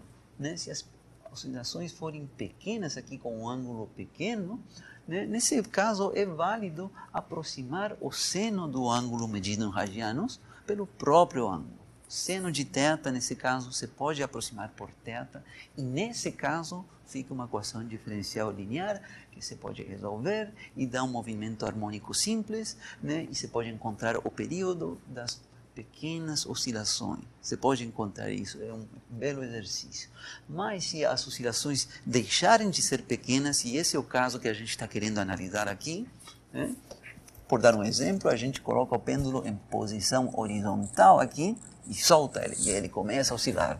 Dá uma oscilação, vai até a outra posição horizontal e depois retorna e fica nesse movimento periódico. Aí já não é mais válida essa aproximação linear e já não é mais válida aquela fórmula do período.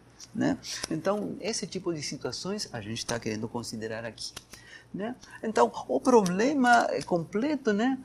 Digamos, o problema de valor inicial a ser resolvido seria esta equação diferencial acompanhado de um par de condições iniciais. Né? O PVI, o problema de valor inicial a ser resolvido,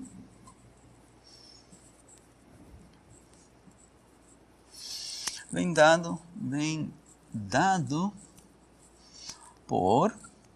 Então, vou copiar de novo aqui esta equação diferencial. segunda derivada da incógnita, θ, igual menos Gzinho sobre L seno de θ. Tá? E quais vão ser as condições iniciais? Bom, a gente tem que falar, no momento em que t igual a zero, quando a gente começar a estudar as oscilações desse pêndulo, em que lugar se encontrava o pêndulo? Qual é o valor de θ no momento inicial? Tem que ser dada essa informação. θ no momento inicial, t igual a zero, algum valor, chamemos de θ0. Mas esse valor vai ter que ser especificado. Isso não é suficiente, também tem que ser especificada a velocidade, neste caso a velocidade angular. No momento inicial o pêndulo estava em repouso. Se o pêndulo estava em repouso, significa que a velocidade angular dele inicialmente era zero. Mas se não estivesse em repouso, por exemplo, alguém deu uma martelada, deu um impulso aqui, significa que inicialmente não valia zero dθ dt, que é a velocidade angular. Então, aqui estamos considerando a situação geral. Então, dθ dt no momento inicial vai possuir algum valor dado. Vou chamar de ω0. Velocidade angular inicial. Então, este é o problema de valor inicial a ser resolvido. Então vamos lá, procedamos a resolver este problema.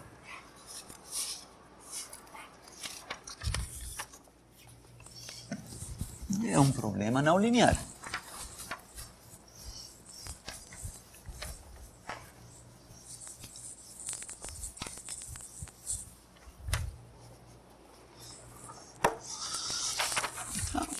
Eu falei que a gente vai resolver sim, mas eu quero já aproveitar de fazer o mesmo procedimento que fiz no exemplo anterior, antes de estudar a resolução da EDO.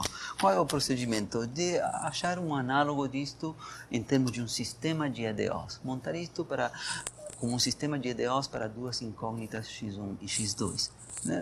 Vai fazer isso porque a gente quer resgatar essa informação também. Então, este PVI...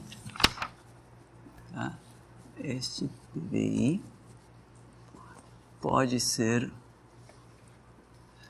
equivalentemente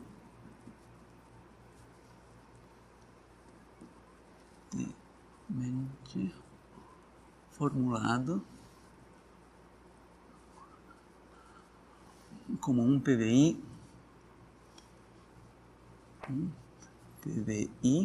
problema de valor inicial, para um sistema de EDOs.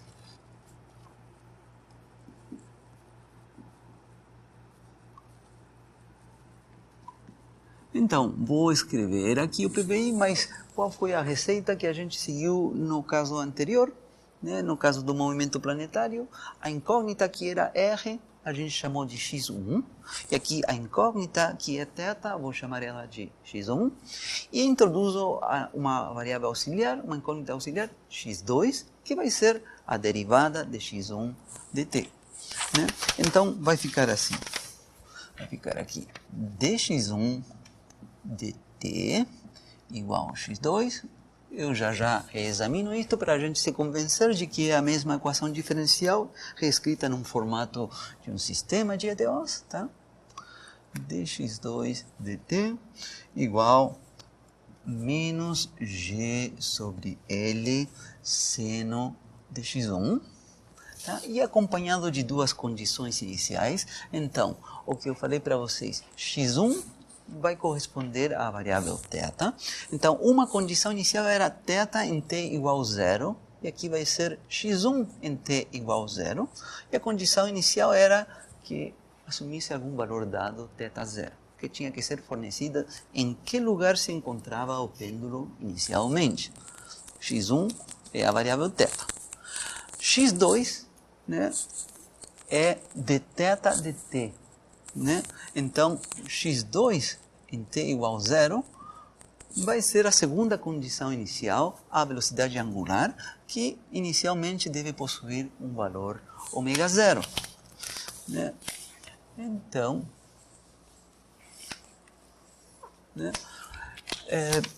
só para checar aqui no rascunho, que este sistema seja equivalente à equação diferencial que foi escrita inicialmente, então x1 vai ser o θ, Então, aí temos dθ dt. E a primeira equação, o único que está dizendo é como é que está sendo definida a segunda variável deste problema. Está sendo escolhida como dθ dt. Se a gente substituir esta informação na segunda equação que aparece aqui, onde diz dx2 dt, vai ser a derivada disto, ou seja, a segunda derivada de θ com respeito a t, aqui do lado esquerdo, e igual menos g sobre L, seno de x1, onde x1 é o ângulo θ. Então, de fato, é a mesma equação diferencial. Está escrito aqui, repito, não é que a gente vai ganhar alguma coisa por reescrever o problema neste formato, né? A gente está seguindo uma estratégia de começar por algum problema conhecido, onde a gente consiga ir bastante longe, né? Se for possível, chegar até a solução explícita, como foi o caso do movimento planetário, né? E tirar algumas lições gerais e ver dessas lições gerais que a gente tira, se a gente pode aplicá-las nos problemas que a gente não seja capaz de resolver com caneta e papel, que é o nosso interesse deste capítulo. Então, esse é um material preparatório. Tá? Tudo bem.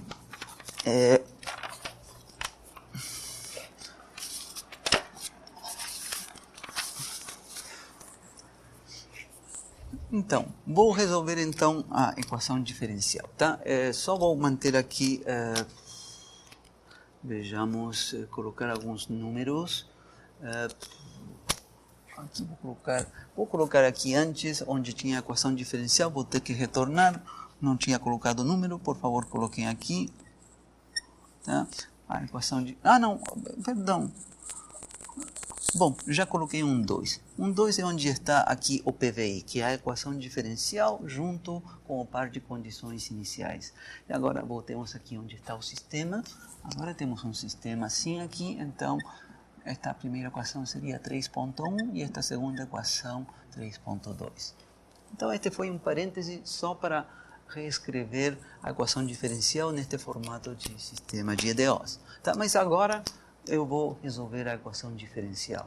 Né? Então, por enquanto, vou deixar isto parado momentaneamente. Depois eu vou retornar para ele, mas façamos a resolução da equação diferencial. Tá? Resolução da EDO.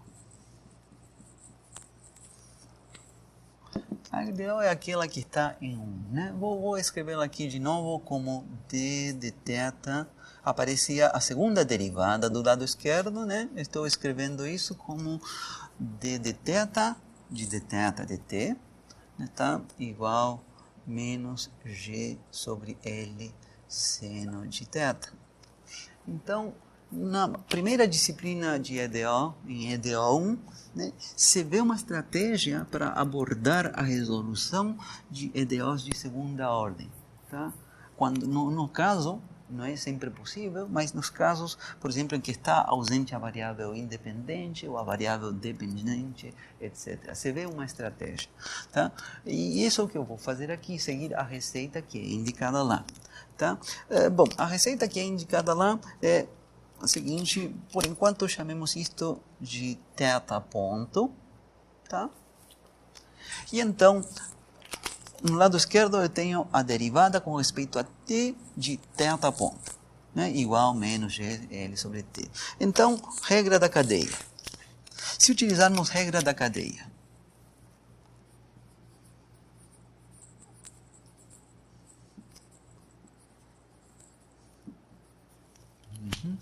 dois pontos. O que se pode afirmar?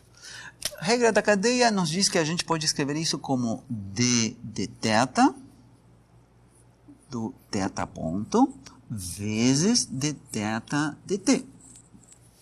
Né? Corta o diferencial de θ, fica isso. Regra da cadeia. Bom, e acontece que eu estou chamando θ ponto precisamente essa expressão de θ dt. Né? Então, isto daqui é o θ ponto. Né? Ou seja, esta expressão toda pode ser reescrita como θ ponto, que multiplica a derivada de θ ponto com respeito a θ. E acontece que esta igualdade vai nos permitir continuar trabalhando com EDO e vai ser uma EDO de variáveis separáveis. Né? Pelo menos uma primeira integral da EDO.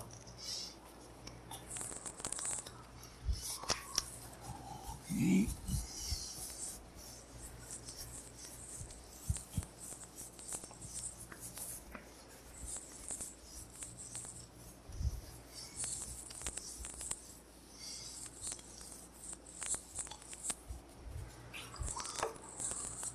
Muito bem, então como que fica? Logo, temos que, dois pontos, do lado esquerdo então temos este termo θ ponto de θ ponto de t, de θ, né? Que era o termo da segunda derivada de θ com respeito a t, o lado esquerdo. O lado direito é menos g sobre L seno de θ. Então, daqui dá para separar as variáveis, né? É só multiplicar por dθ. Então, daqui vem que θ ponto, diferencial de θ ponto, é igual a menos g sobre L seno de θ de θ.